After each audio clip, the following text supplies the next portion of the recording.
आजकलकै यो सोसियल मिडियामा सरकारले केही गरिरहेको ठाउँमा भनौँ अहिले घर भत्काएर ठाउँ कतिले बोलिरहेछन् होइन। कमेन्ट अब कतिलाई चित्त बुझ्दैन, कतिले भनिरहेछन् यो चाहिँ नि बेकार गर्मीको मौसम छ, मान्छेलाई चाहिँ नि तराईतिर नि भत्काइरहेछ, कति सुकुम्बासी नै होला नि त्यसरी चाहिँ गर्नु नि भनेर कमेन्ट गरिरहेछन् कि धेरैले। भनेको मतलब भिडियो बनाइरहेको हुन्छ, उ गरिरहेको हुन्छ, अनि त्यहाँभित्र चाहिँ कमेन्ट गर्ने मान्छेहरू हुन्छ कि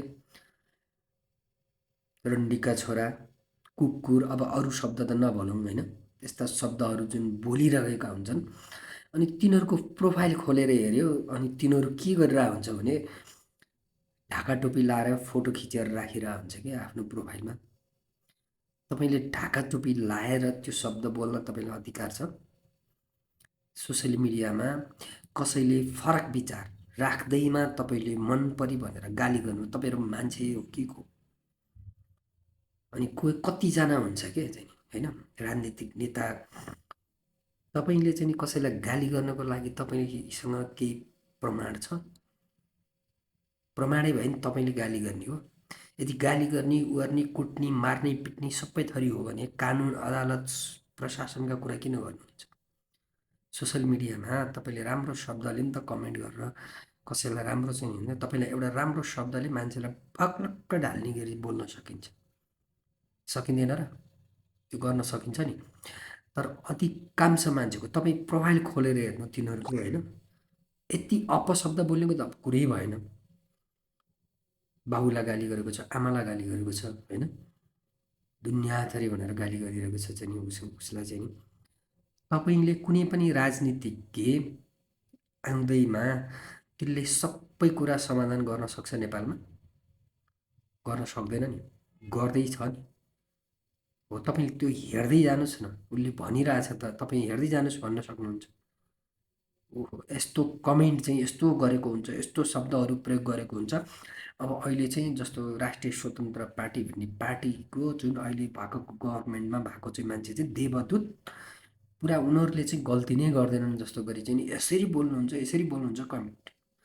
मलाई बाल मतलब छैन कसैलाई केही चिन्दैन, म आफूले विचार राख्छु होइन, आफ्नो कुराहरू सही कुरालाई सही भनिन्छ। त्यही पनि नेपालमा बालेन शाहको नेतृत्वमा सरकार अहिले जुन हिसाबले दौडिरहेको छ, नेपालको समस्या समाधान त्योबाट कर्मचारी तन्त्रमा सिस्टम होला, तर त्यसरी देश बन्नेवाला पनि छैन। हाम्रो चाहिँ एउटा हुन्छ नि, अहिले तपाईँले देख्नु भएको छ नि, ग्यास र पेट्रोल डिजेल चाहिँ नि भन्नु होला फेरि विदेशीले बढाएको होइन, एकदम ठिक हो, त्यो अटोमेटिक चाहिँ नि परिस्थितिले बढेको। तर तपाईँलाई एउटा 25,000को स्यालेरी खाने मान्छे नेपालमा कतिजना होला? त्यसको दिनको 10 रुपियाँमा चाहिँ नि तपाईँको बस भाडा बढ्दाखेरि 20 रुपियाँ बढ्दाखेरि उसको अहिलेको समय उसको पकेटको खर्च के भयो होला? त्यो तपाईँले सोच्नु भएको छ? तपाईँहरूले सोच्नु भएको छ त्यो? एउटा विदेशबाट पठाएर रेमिट्यान्सले एकजनाले 40,000को रेमिट्यान्सले उसले चाहिँ नि कति चाहिँ नि यहाँ चाहिँ गर्नुपर्ने होला? त्यहाँ चिज भएको छ? पेट्रोलको भन्दा डिजेलको भाउ किन माथि लानु पर्यो चाहिँ तपाईँ? 400 पुऱ्याउनुहोस् न पेट्रोलको, कमसेकम तपाईँले डिजेलको चाहिँ नि लाई त अझ मिनिमाइज गर्नु पर्थ्यो नि। त्यो त सबैलाई हो नि होइन र? अर्थतन्त्र भनेको सहरमा बस्ने या चाहिँ नि सम्प्रान्त परिवारको लागि मात्र हुन्छ र? ठुलो सानो सबैलाई हुन्छ नि आवश्यकता। राज्यले भनेको त एउटा सानो लेभलको मान्छेदेखि लिएर सबको लागि गर्नु पऱ्यो नि। तपाईँले सबै चिज बनाएपछि गर्छु भनेर सकिन्छ र? त्यो सकिँदैन नि। त्यो त अहिलेदेखि नै गर्नुपर्छ। तपाईँले त्यो त्यो हो, त्यही जनता हो कि कसलाई पछार्ने, कसलाई के गर्ने भन्ने जब त्यही जनता आउँछ नि, महान व्यक्तिलाई नै पछाडिदिन सक्छ, विदेशीले प्रयोग गर्न सक्छ नि। अहिले बालेनजीले जुन हिसाबले काम गर्दै हुनुहुन्छ, जुन सोच छ, भोलि त्यसले गर्ला नगर्ला आफ्नो ठाउँमा छ, तर उनले जुन बनाउनु भएको प्लान त ठिक छ नि। त्यो चिज लागू गर्नको लागि हामीलाई विदेशीहरूले हामीलाई कति खेलाउन सक्छ, त्यो कुरा पनि त बुझ्नु पऱ्यो। त्यसको लागि त तपाईँ हामीले सरकारले के गर्नु पर्यो?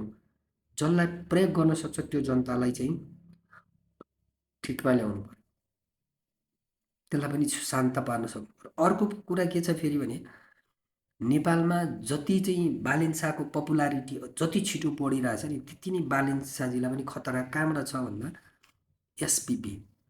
तपाईँले देख्नु भएको छ अमेरिकाले गद्दाफीलाई सिद्ध्याएर त्यहाँको के छ अवस्था अहिले, जहाँको मान्छेहरू चाहिँ सुनको थालमा भात खान्थे कि अमेरिकाको चाहिँ। अन्त त्यसले के चाहिँ गर्छ भन्ने कुरो होइन। भोलि चाहिँ पपुलर विदेशीहरूले के गरिदिन्छ, पपुलर नेतालाई मारेर कि गृहयुद्ध मचाउँछ, कि अनपपुलर नेताहरूलाई चाहिँ नि आन्दोलन गराएर गृहयुद्ध मचाउँछ। त नेपालमा त अस्ति पनि बुद्धि पुऱ्याए मान्छेहरूले, भोलि पनि बुद्धि पुऱ्याउनुपर्छ होइन। तर सोसियल मिडियामा यसरी जथाभावी गाली गर्ने हुन्छ नि मान्छेलाई, फलानुलाई यसो भन्, फलानुलाई यसो गर, यो भनेर गाली गर्नु चाहिँ ठिक होइन कि। पहिला तपाईँले आफू बुझ्नु, त्यो अल्पज्ञानी बुद्धि नभएको मान्छेले गर्ने काम हो कि। विचार भने तपाईँ सबको सुन्न सक्नुपर्छ, तपाईँलाई गाली गर्नेको नि सुन्न सक्नुपर्छ, तपाईँलाई चाहिँ एकदम मिठो बोल्नेको नि सक्नुपर्छ, सबै कुराको सुन्न सक्नुपर्छ। जब अपशब्द र नराम्रो शब्दमा उत्रिन्छ अनि कानुनी कारबाही गर्नुपर्छ। यस्तो दुरुपयोग गर्ने काम चाहिँ गर्नुहुन्न कि।